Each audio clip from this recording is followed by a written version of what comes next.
In this module, we will look at equality, diversity, and inclusion and the provisions of the Equality Act which affect the solicitor's practice.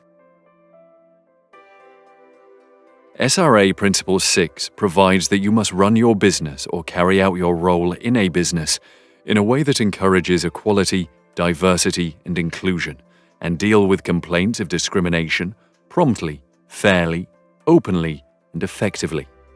However, the duties go beyond client care and the creation of Part 1.1 of the SRA Code of Conduct, which requires that you must not unfairly discriminate by allowing your personal views to affect your professional relationships and the way in which you provide your services, emphasizes that discrimination is being taken very seriously.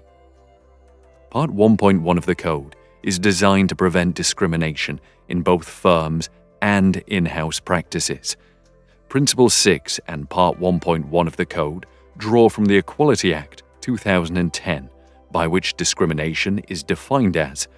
a person A discriminates against another B if, because of a protected characteristic, A treats B less favorably than A treats or would treat others.